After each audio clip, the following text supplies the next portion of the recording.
1517, víspera de Todos los Santos. Iglesia del Castillo de Wittenberg, Alemania del Norte. Martín Lutero ha clavado un documento en su puerta. Las 95 tesis, 95 ataques mordaces a la poderosa Iglesia Católica y a su cabeza, el Papa.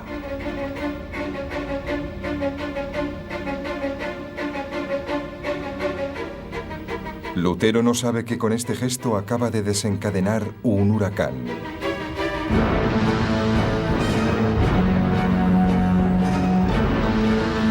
Un torbellino de violencia que asolará a Europa. Que cambiará para siempre el perfil de la civilización moderna y que le empujará a una confrontación épica contra el mayor poder de la época.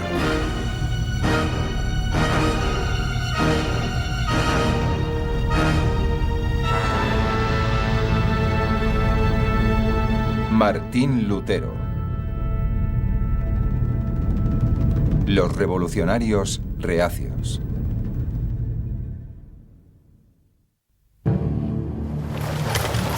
Alemania, febrero de 1546.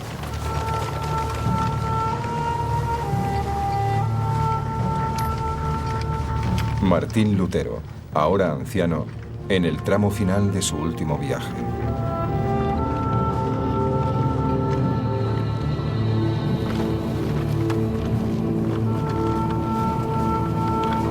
Sabe Dios que jamás pretendí llegar tan lejos como lo hice. Jamás creí que Roma fuese a desencadenar semejante tormenta por un simple trozo de papel.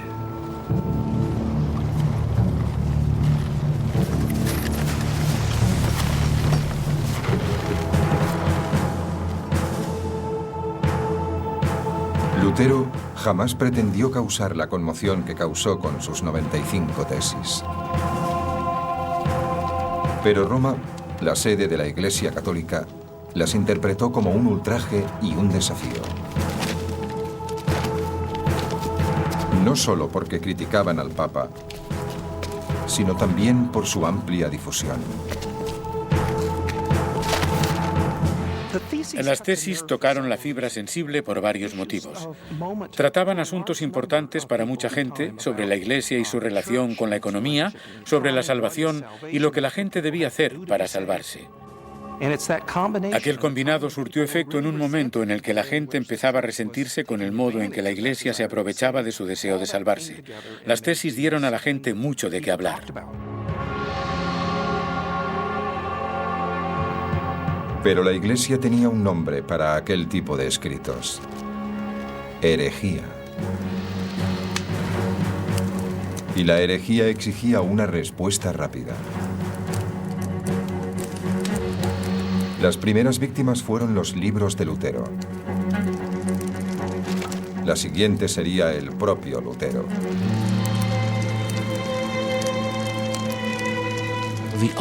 Lo peor que le podía pasar a un hereje era que le expulsasen de la Iglesia y que le entregasen a la justicia laica para que ésta le condenase a muerte con una frase bastante hipócrita, pronunciada con sangre fría, y que le condenaría a la hoguera o a morir ahogado.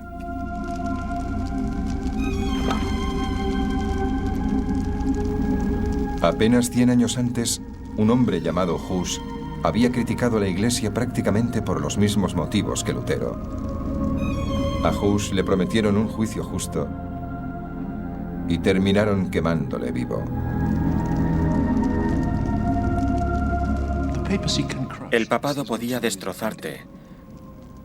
No se lo pensaba dos veces. Tenía unos mecanismos sorprendentes y eficaces para detectar y corregir errores, entre ellos la Santa Inquisición y la eliminación de individuos. Debo decir que Lutero se metió en un circo con unos gladiadores sumamente peligrosos y tenía muchas posibilidades de morir.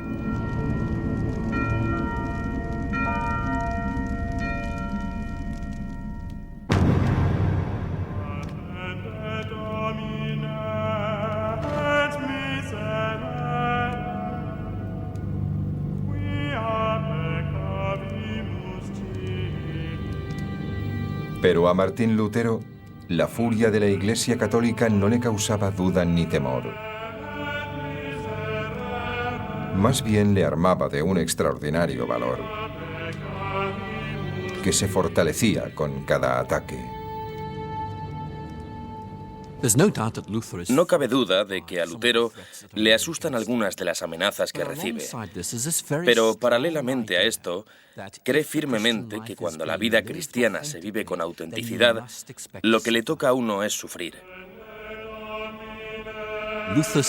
Lutero se aferró a las críticas como si fueran una confirmación de su vocación como reformador. Martín Lutero continuó en sus 13 porque era un hombre muy idealista, a la par decidido e ingenuo. Resulta admirable su firme persecución de un ideal.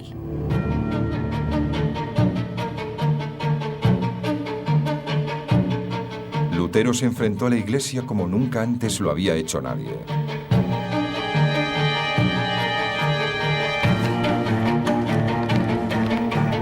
Hizo caso omiso de sus amenazas. El Papa exigía que Lutero se retractase de las 95 tesis, pero Lutero se negó.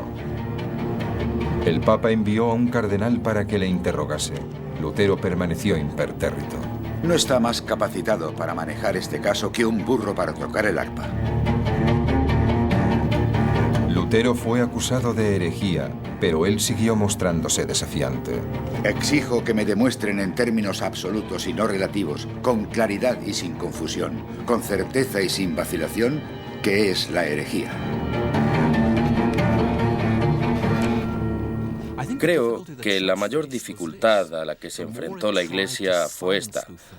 Cuanto más intentaba silenciar a Lutero, más se convencía este de su vocación reformista.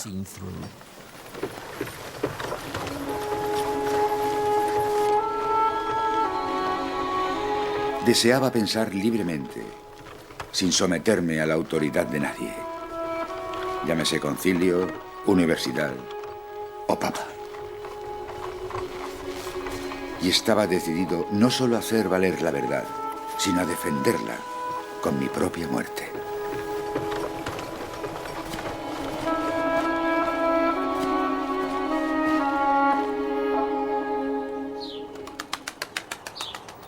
La furia que los escritos de Lutero habían causado en Roma iba en aumento. El Papa León X recurrió al arma más potente de su arsenal, la excomunión. De este modo, León podría condenar a Lutero a una eternidad en el infierno en la próxima vida y a la marginalidad en esta.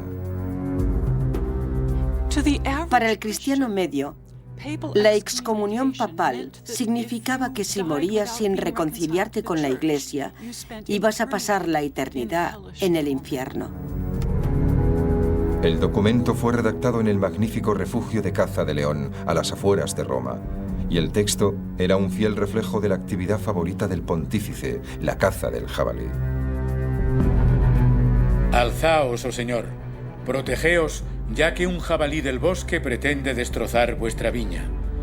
Debemos proceder contra Martín Lutero. Debemos sentenciarle y condenarle, puesto que su fe es notablemente sospechosa, siendo de hecho no más que un hereje.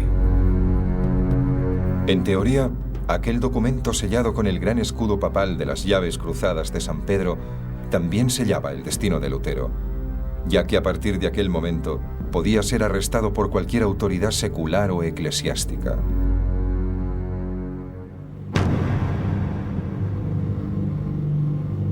Pero mientras León jugaba sus cartas en Roma, Lutero descubría que tenía una nueva y poderosa arma de su parte.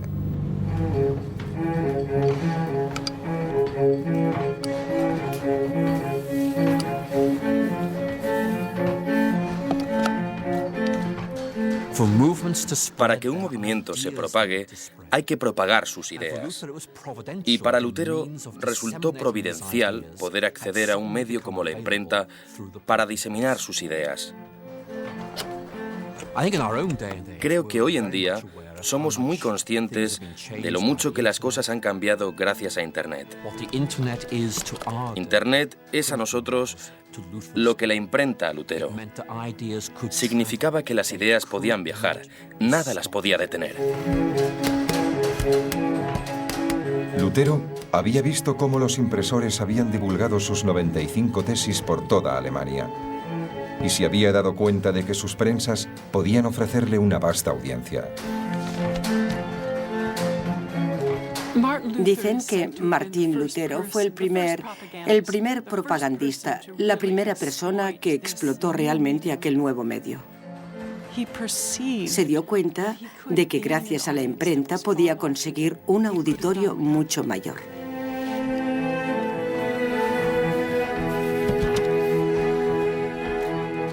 Lutero clavó un nuevo texto, dirigido a la nobleza cristiana de la nación germana.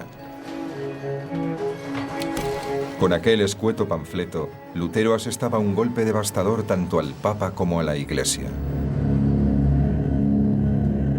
El golpe de gracia fue dirigido no al clero y a los clérigos, sino a los gobernantes seculares de Alemania. Aquella arenga a la nobleza alemana sugería que Lutero empezaba a ser consciente de la realidad política. Por fin entendía que para purificar la Iglesia necesitaba la cooperación de los que estaban en el poder.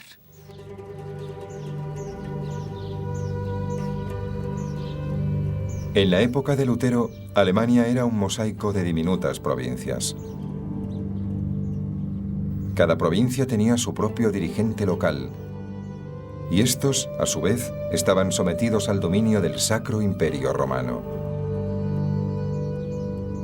A título individual, aquellos estados fragmentados carecían de la fuerza necesaria para oponerse a las continuas exigencias financieras de Roma. En Alemania el resentimiento iba en aumento, y lo que aquel tratado realmente pretendía era decir a los que ostentaban el poder en Alemania: esto se tiene que acabar. Lutero describió de forma muy gráfica el sumidero económico que era Roma. El dinero alemán, contrariamente a lo que cabría esperar, sobrevuela los Alpes.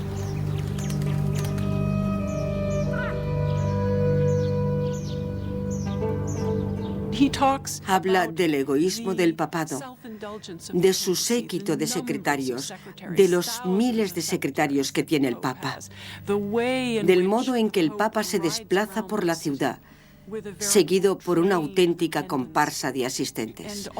Y todo para sugerir que para aquello es para lo que se usa el dinero alemán. Lutero insta a los poderes de Alemania sin vacilación a alzarse contra Roma y el Papa. A mi parecer, la única solución posible es que el emperador, los reyes y los príncipes se alcen con fuerza para atacar y combatir a estas alimañas. No con la palabra, sino con el acero. Un plan muy radical. Lutero decía que la Iglesia no solo era el clero, sino todos los alemanes. Uno de los grandes temas de aquel manifiesto dirigido a la nobleza alemana era que la gente corriente, los cristianos de a pie, y no solo los sacerdotes, tenían un papel que desempeñar dentro de la Iglesia. En términos modernos, estaríamos hablando de la democratización de la religión.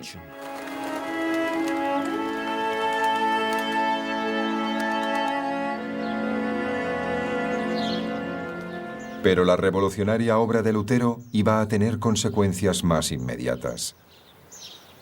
De momento, le iba a salvar de caer en manos de la Iglesia para su juicio y ejecución.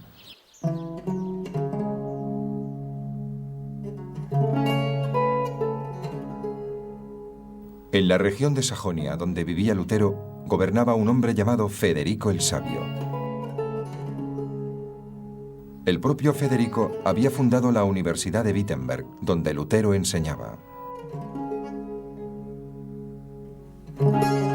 Federico empezó a proteger desde la sombra a aquel teólogo bocazas que vivía bajo su jurisdicción, negándose a entregarlo a los agentes del Papa. Los motivos de Federico el Sabio son un misterio. En parte, creo que Federico el Sabio se sentía orgulloso de Lutero. Estaba orgulloso de su erudito y famoso teólogo, de aquel hombre que atraía a la gente a su nueva y modesta Universidad de Wittenberg. Lutero era una fuente de popularidad y prestigio. Puede que no se tratase del tipo de atención que más cómodo le hacía sentirse, pero estaba haciendo que la gente tomase Wittenberg en serio. Federico había entendido inmediatamente las implicaciones de la última obra de Lutero. Federico y sus antecedentes inmediatos habían intentado limitar el poder de la Iglesia. Ahora Federico podía leer el mensaje dirigido a la nobleza alemana y decir: exacto, es una cuestión de principios. Yo no digo que haya que restringir los fondos que salen de Alemania por una cuestión de codicia. Ahora puedo argumentar ideales más elevados. Pero aquel manifiesto dirigido a la nobleza cristiana había llamado la atención de las más altas esferas. En 1520, Federico recibió la visita del hombre más poderoso de Europa, el Sacro Emperador Romano Carlos V. Carlos acababa de acceder al poder y Lutero le preocupaba. Carlos era un católico ferviente. Realmente quería preservar la fe católica. En cierto modo, era un paladín del papado, aunque apenas tenía 19 años cuando le nombraron Sacro Emperador Romano. Era una situación complicada y quería evitar a toda costa que el asunto Lutero se le escapase de las manos. Federico se apuntó un tanto diplomático. Convenció a Carlos V de que sencillamente no podían entregar a Lutero a los agentes de la Iglesia. Más bien debían permitirle presentar su caso ante el mismísimo Carlos en el próximo Parlamento o Dieta en la ciudad alemana de Worms.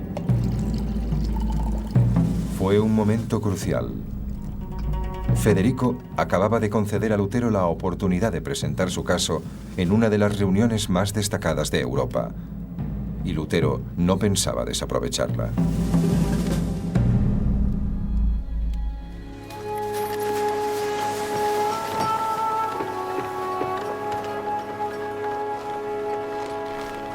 No pretendía obtener prestigio ni fama con mis escritos y panfletos.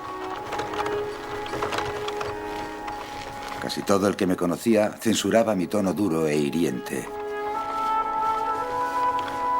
Pero yo pensaba que, aunque mi generación me condenase, quizá las generaciones venideras me juzgarían mejor.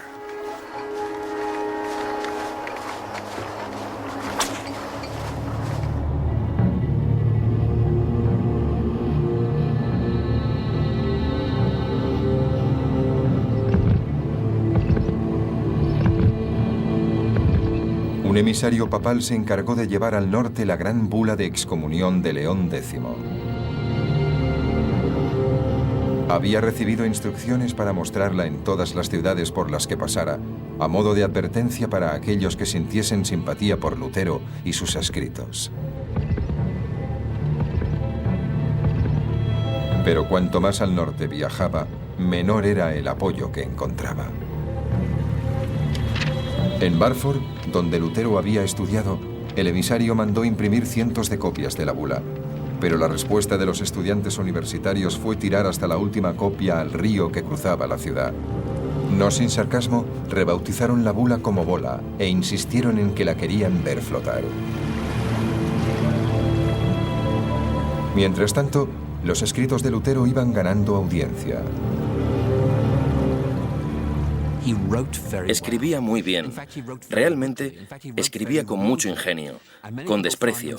Y mucha gente se sintió, no sé, fascinada por aquel hombre que empleaba un lenguaje tan crudo para dirigirse al Papa y a la Iglesia.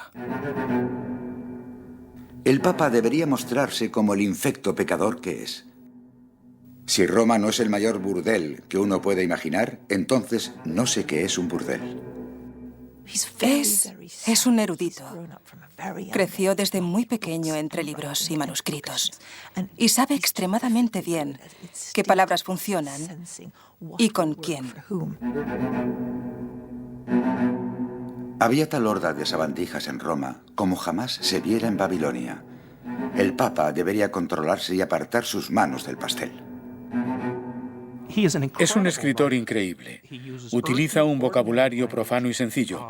Es muy divertido leerlo en voz alta. Es sarcástico, ingenioso, profundo. Es un gran consolador. Si te atacaba Lutero, te dejaba, vamos, que te hacía pedazos. Impresas junto a los textos de Lutero, para aquellos que no sabían leer, había analogías visuales. Grabados gráficos en madera que mostraban al Papa entregándose al lujo y a la corrupción, y que mostraban al Papa con un siervo de Satán.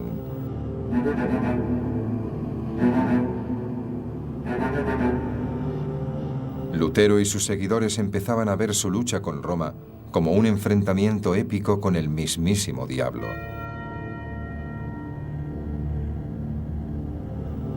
Lutero, decididamente, no era un hombre moderno. Lutero es un hombre medieval. Entiende el mundo a través del prisma de la Biblia. Estaba absolutamente convencido de que se enfrentaba al anticristo. No era un enfrentamiento entre Martín Lutero y unos políticos. Era una batalla apocalíptica.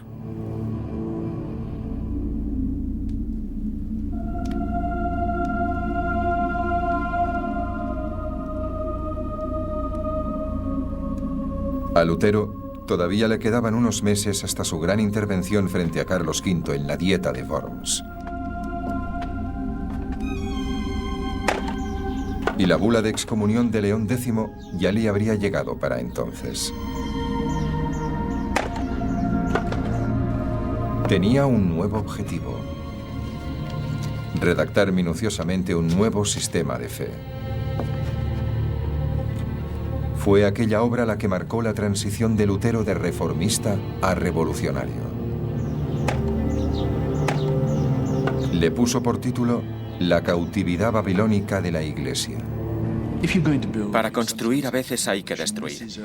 Y esta es una obra de una crudeza destructiva considerable.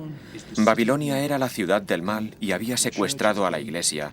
Babilonia había tomado la Iglesia por la fuerza. Aquello había sido un asalto a mano armada. La Iglesia había sido tomada por los bandidos. Estaba cautiva y había que hacer algo al respecto. Había que liberarla. Ahora, Lutero apuntaba al mismísimo corazón de la Iglesia, el sistema sacramental.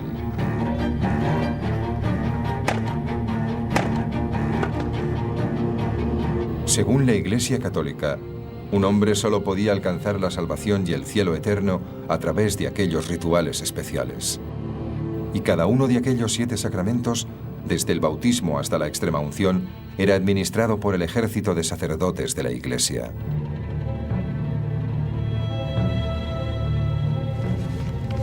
Sin embargo, cuando Lutero revisó las Sagradas Escrituras, solo pudo encontrar 2 sacramentos. Lutero dice en La cautividad babilónica de la Iglesia que en realidad solo hay 2 sacramentos, la Sagrada Comunión y el bautismo. El bautismo nos hace miembros del rebaño de Dios y la comunión es un método tangible por el cual Dios se cerciora de nuestra fe. Tomad, este es mi cuerpo y esta es mi sangre. Lutero aseguraba que los restantes sacramentos eran una invención de la Iglesia y que había que desecharlos. De un plumazo, Lutero acabó con siglos de rituales y ceremonias.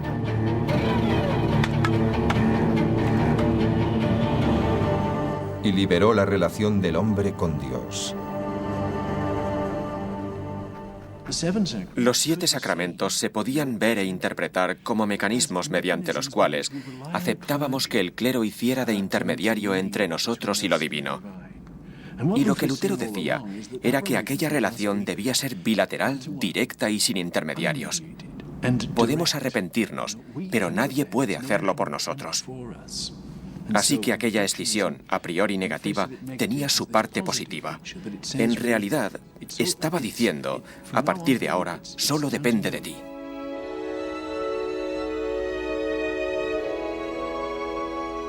Lo que yo digo es que ningún papa, obispo o sacerdote tiene derecho a imponer su voluntad sobre el hombre cristiano, ya que todo cristiano es ministro de Dios. Redefinió la relación entre el individuo y Dios radicalmente, eliminando los intermediarios. Es como si alguien controlase las tuberías que llevan el agua hasta tu casa y de repente pudieras cavar tu propio pozo. Dejarías de depender de la depuradora central de la Iglesia.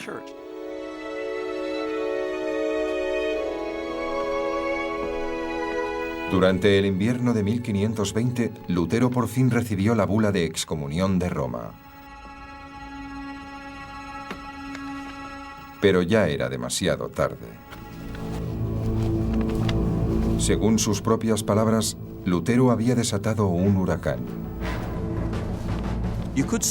Se podría decir que estas obras fueron un manifiesto revolucionario, no solo para la Iglesia, sino también para la sociedad. Lutero estaba diciendo que los cristianos de a pie tenían algo que decir en todo aquello, y una vez la gente se lo empezó a creer, el mundo cambió para siempre.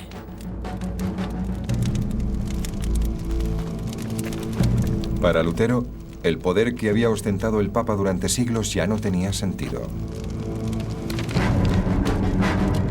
Por eso tiró la bula de excomunión a una hoguera. Puesto que habéis corrompido la verdad de Dios, consumíos en su hoguera. No tengo miedo y disfruto sufriendo por tan noble causa. Al quemar la bula de excomunión, lo que estaba diciendo era, no me rendiré. Yo tengo razón, tú no. Ven a por mí.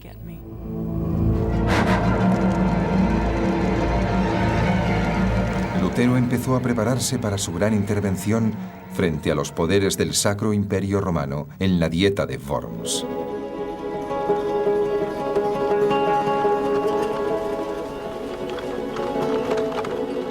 Hace 25 años me puse en camino hacia Worms, convencido de que iba a ser mi último día. Ya que tal y como dije en su momento, si el emperador me hubiese invitado para abjurar, jamás habría ido. Pero si a lo que me invitaba era a mi muerte, entonces asistiría de buen grado.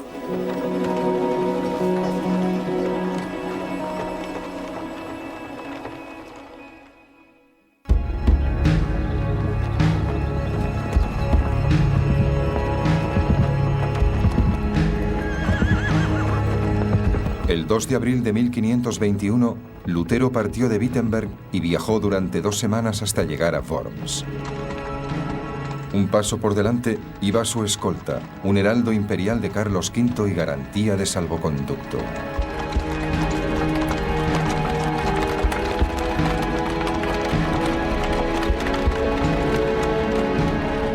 Los amigos de Lutero habían hecho lo posible por hacerle desistir de su viaje, convencidos como estaban de que jamás regresaría con vida.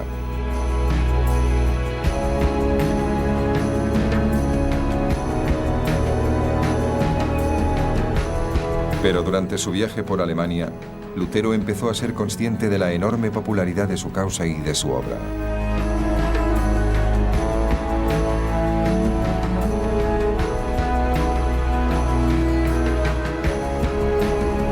En Erfurt, los ancianos de la ciudad organizaron una enorme fiesta en honor del viajero itinerante.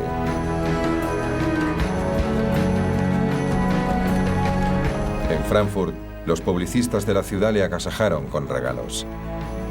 Después de todo, era uno de los autores de mayor éxito de Europa.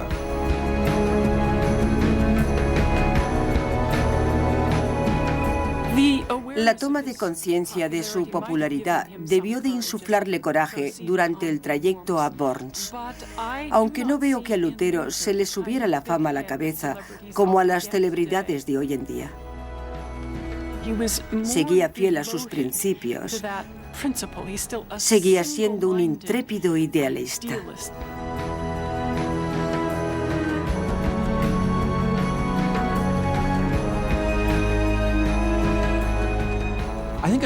Creo que durante su viaje a Worms, Lutero tiene sentimientos encontrados. Está realmente asustado. ¿Qué irá a pasar? ¿Correré peligro? Y por otra parte, descubre que la gente le apoya, que ha iniciado algo que se está haciendo grande.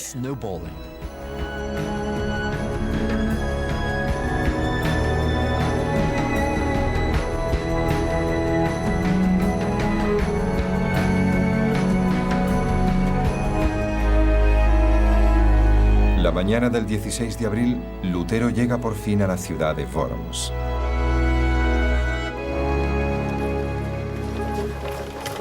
Aquel recuerdo le acompañaría hasta el fin de sus días.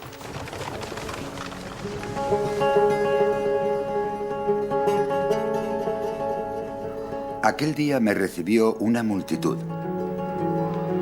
La ciudad entera se agolpaba en las calles.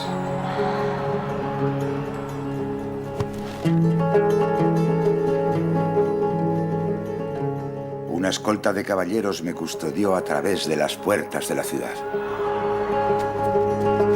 Un sacerdote corrió hacia mí y me tocó como a un santo.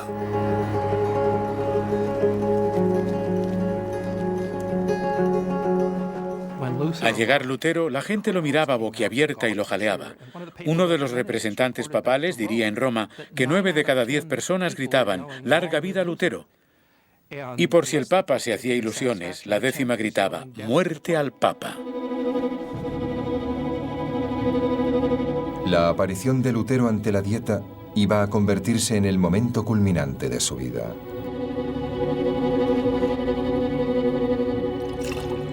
Hacía calor, pero el sol ya se había puesto en un rojo resplandor.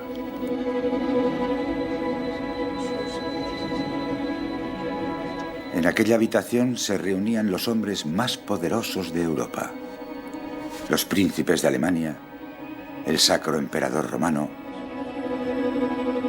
Carlos V y el nuncio papal Johannes Mayer von Eck. Aquellos eran los hombres a los que Dios había confiado mi vida.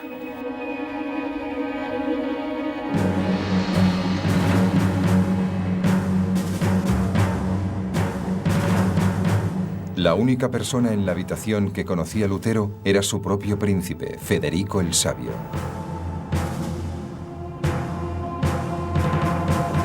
Pero sabía que el voto de cada uno de aquellos hombres podía decidir su destino.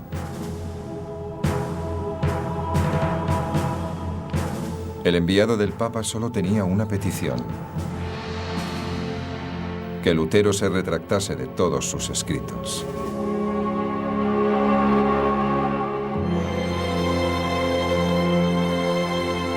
Pero Lutero se mantuvo fiel a sus principios y a sus palabras. Debemos pensar en lo aterrador que aquello debió de ser para Lutero. Frente a él se encontraban las fuerzas de la Iglesia y del Estado, y seguro que lo sometieron a una gran presión con el fin de que se retractase. Querían que dijera: no debí hacerlo, no debí decirlo. Le mostraron un montón de libros y le preguntaron si eran todos suyos. Sí, son todos míos y he escrito más, en caso de que alguien quiera leerlos. Se negó a retractarse de lo dicho en términos claros y sencillos. No acepto la autoridad de papas ni de concilios porque se contradicen a sí mismos. Mi conciencia es cautiva solo de la palabra de Dios. No puedo ni quiero retractarme de nada, puesto que no es prudente ni correcto obrar contra la conciencia.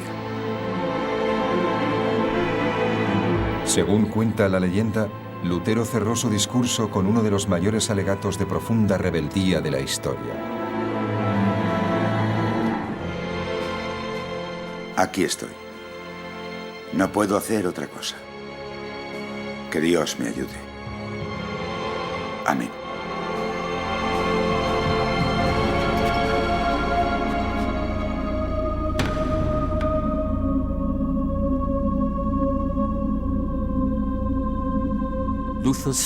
Aquella frase de Lutero marcó el principio de una nueva era.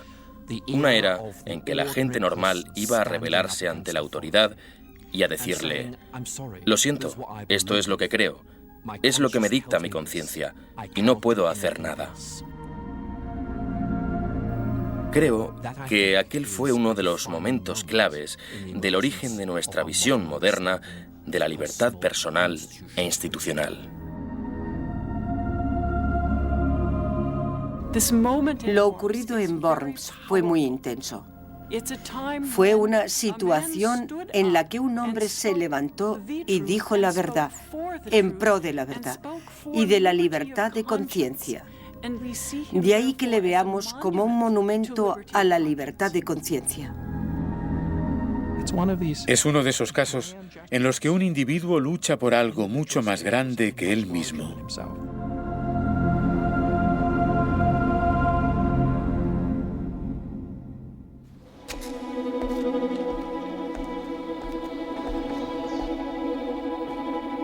Tras la audiencia, Lutero fue autorizado a regresar al lugar donde se alojaba. Le dijeron que recibiría el veredicto al día siguiente. Estaba convencido de que le iban a entregar a los agentes de Roma y de que se iba a tener que enfrentar a la Inquisición y a un juicio por herejía.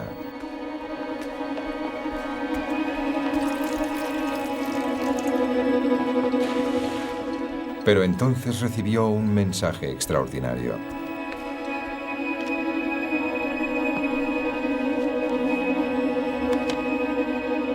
Los jueces habían sido incapaces de alcanzar el veredicto unánime que los dirigentes de la Dieta exigían. Uno de los que se abstuvo fue el antiguo protector de Lutero, Federico el Sabio. Era consciente de la utilidad de Martín Lutero. No quería que muriera.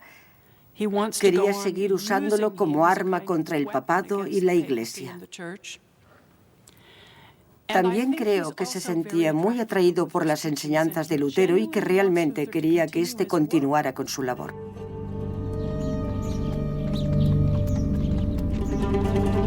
Garantizaron a Lutero un salvoconducto desde Worms hasta Wittenberg. Pero la amenaza de arresto por parte de la Iglesia seguía pendiendo sobre su cabeza. Federico tomó una decisión drástica.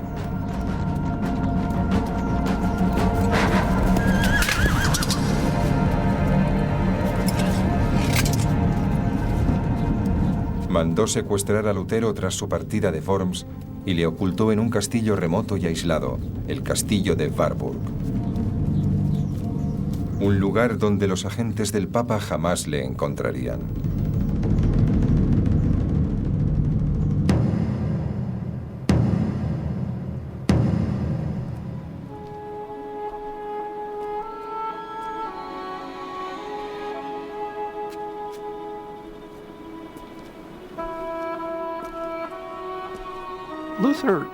Lutero pasa de la increíble e intensa experiencia vivida durante la Dieta de Worms a una existencia solitaria recluido en Warburg. Pasa de un momento de gran euforia y júbilo a la depresión. Lutero volvió a sumirse en la desesperación y en la angustia del pasado. Y la depresión iba esta vez acompañada por una profunda sensación de que el diablo le perseguía. Quizá durante su asueto en Warburg tuvo más oportunidades de enfrentarse al diablo en persona. Precisamente cuando visitas Warburg, te muestran el pupitre desde el que Lutero le lanzó tinta al diablo. Creía que uno se encontraba al diablo todos los días.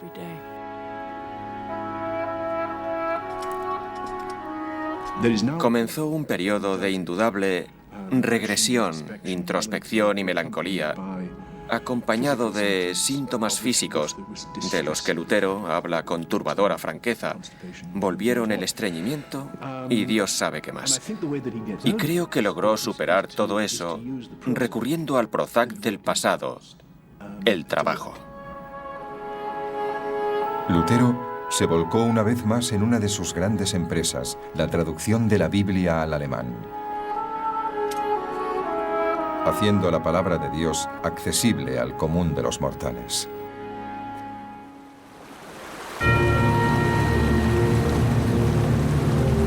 Pero mientras Lutero se consumía en soledad, la historia de su intervención en Worms se extendía como la pólvora.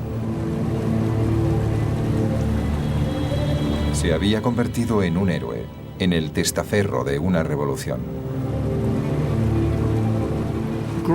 Lo que empezó con un solo hombre es recogido, repetido y multiplicado una y otra vez por otros muchos hombres. Y para ellos, la dieta de Worms tiene una importancia simbólica que en muchos sentidos les empuja a actuar. De repente su mundo ha cambiado. Es como si al volver a juntar las piezas del puzzle, todo hubiera cambiado y el mundo ya no fuera el mismo. Las primeras chispas de la revolución saltaron en Wittenberg. Monjes y monjas empezaron a abandonar monasterios y conventos. Los sacerdotes abandonaron la doctrina eclesiástica para contraer matrimonio y vivir como los miembros de su congregación. Aquel fue el origen no solo de un movimiento religioso, sino también social, económico, político y revolucionario. La misma gente que había pagado por las imágenes de los santos en las iglesias, ahora las arrancan de las paredes y las destrozan.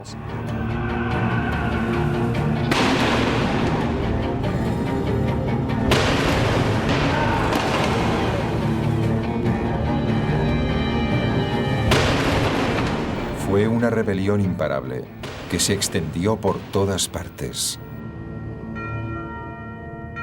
Fueron los primeros pasos de lo que habría de convertirse en la Reforma.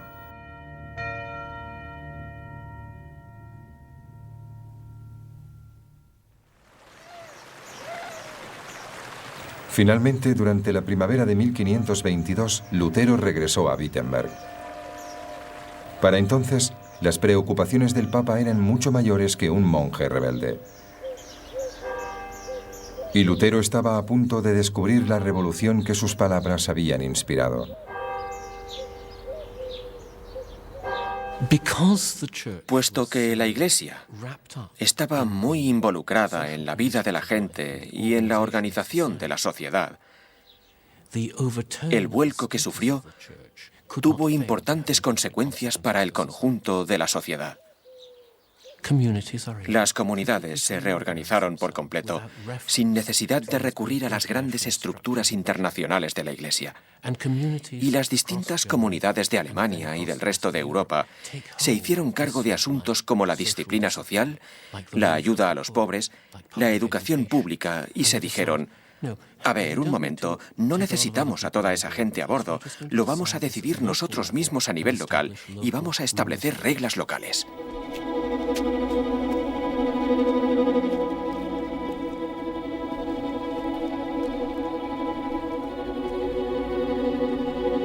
Los seguidores de Lutero pusieron Wittenberg patas arriba. Se hicieron con el control de la administración municipal, confiscaron los fondos de la Iglesia para crear un nuevo sistema de asistencia social y se pusieron al mando de las escuelas que antes dirigía la Iglesia.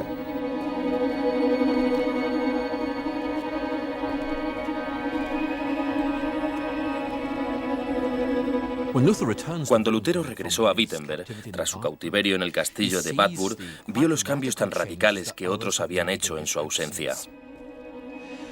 Sus seguidores estaban entusiasmados con todo aquello. Creían que eso era lo que Lutero quería que hicieran. Creían que aquellas eran las consecuencias lógicas a las palabras de Lutero. Pero Lutero estaba horrorizado. Las ideas de Lutero resultaron ser mucho más radicales de lo que él creía. Lutero jamás imaginó que las cosas pudieran cambiar con tanta velocidad y tanta violencia. Me oponía a las indulgencias y a los papistas, pero no con fuerza. Yo solo enseñaba, predicaba y escribía la palabra de Dios. Lutero se subió al púlpito y dijo a los de su congregación que debían abandonar la revolución social. Lo único que les debía preocupar eran sus almas y Dios.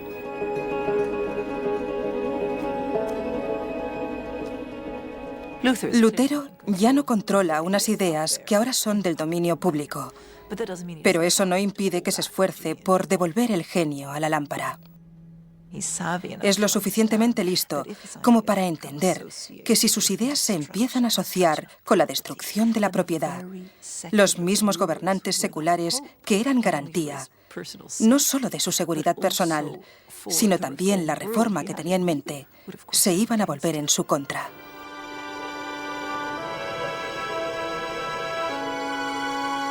Pero a pesar de sus requerimientos al pueblo de Wittenberg, el espíritu de la revolución no hizo más que cobrar fuerza. Él inició algo que, como una bola de nieve que rueda colina abajo, cobró velocidad.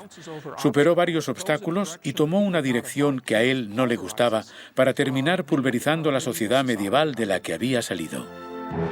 Una serie de alzamientos campesinos estallaron por todo el país. Inspirados en los llamamientos de Lutero a la libertad de fe, buscaban la libertad social de los campesinos alemanes. Donde Lutero dice, deberíais ser libres y no someteros a la autoridad de otros humanos en asuntos de fe, es muy fácil entender. Siervos, liberaos de vuestros señores. Lutero podía decir que él no había dicho aquello, pero la historia ha demostrado que sus palabras podían ser leídas e interpretadas de aquel modo, y así ocurrió. Lutero se enfrentó a los rebeldes con su prosa más despiadada. Con el vulgo, uno tiene que ser duro.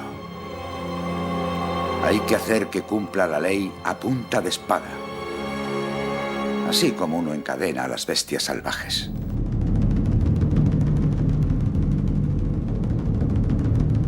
Los príncipes de Alemania respondieron con hechos a las palabras de Lutero.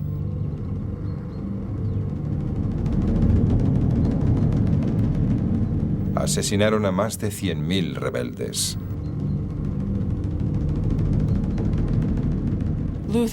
La prosa de Lutero es extremadamente dura, violenta y letal. Aquel que mate a un campesino sublevado es el adecuado para hacerlo. Es tan radical que hasta la élite que actúa de forma dura, violenta y letal se sorprende.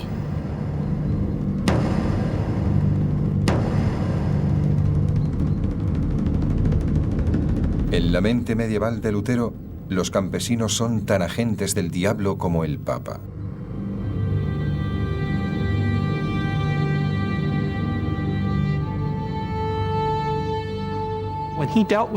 Cuando hablaba de los campesinos, decía que eran miembros de la alineación satánica. No eran meros seres humanos, eran siervos de Satán, cumplían una labor demoníaca. Y por tanto, él, como representante de la Iglesia de Cristo, debía atacarlos con todo el vigor del que disponía. Lutero siempre mantuvo su visión bíblica de que aquel era un conflicto apocalíptico. Por ello atacaba verbalmente a todo el que cuestionaba su idea del camino a la salvación. Tras los campesinos, los judíos se convirtieron en otro de sus infames objetivos. No bajéis la guardia frente a los judíos, ya que sus sinagogas no son otra cosa que nidos de diablos donde se practica la autocomplacencia, la altivez, la mentira, la blasfemia y la difamación de Dios. Con Lutero no valen las medias tintas. Cuando es amable es sumamente amable. Y cuando es odioso es terriblemente odioso. La tromba reformista desencadenada por Lutero siguió imparable. Aquel movimiento conocido como protestantismo recorrió Alemania y siguió hacia Francia, los Países Bajos y Bélgica. Aunque en cada lugar adoptó una forma distinta. En Ginebra, Juan Calvino fundó una comunidad donde todo el mundo debía vivir según unas reglas basadas en estrictos ideales religiosos, hasta el punto de que los ciudadanos eran multados por faltar a un sermón. En Inglaterra fue necesaria una guerra civil para que Cromwell pudiera instaurar su visión de un Estado protestante. Después, en los nuevos territorios descubiertos de América, los primeros colonos fundaron una nación basada en el principio de libertad religiosa de Lutero. Las ideas de Lutero, por el momento histórico en el que surgieron y por la acogida que tuvieron, supusieron un cambio extraordinario en la concepción de lo que era Europa. Ya no era una Europa cristiana. Por otra parte, la de Lutero fue una historia global, una historia que afectó a Asia, después a África y por último a América, y que forma parte de la herencia de Europa occidental, o más bien, del mundo entero.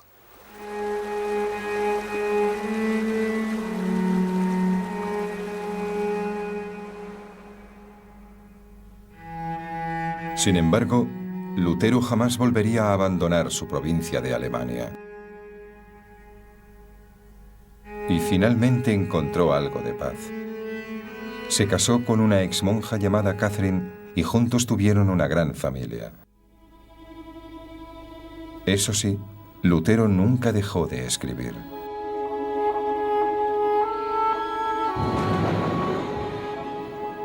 La historia de Lutero nos recuerda el poder del carisma individual. Tanto el carisma de la persona que se levanta y habla, como el carisma que viaja en las páginas escritas.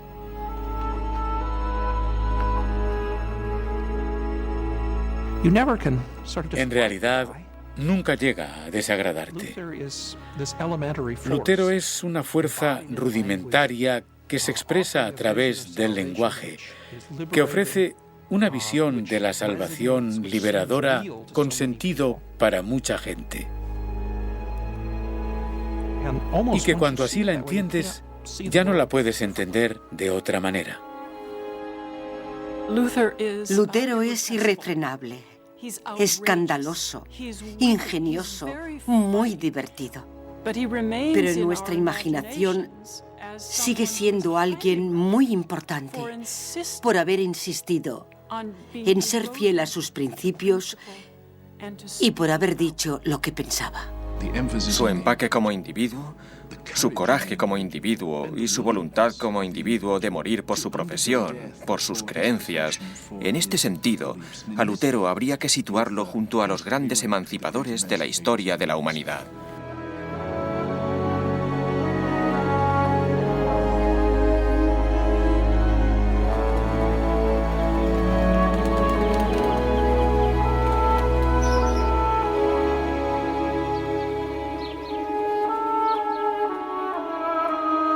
Lutero murió el invierno de 1546, víctima de un grave infarto tras un duro viaje a su ciudad natal, Eisleben.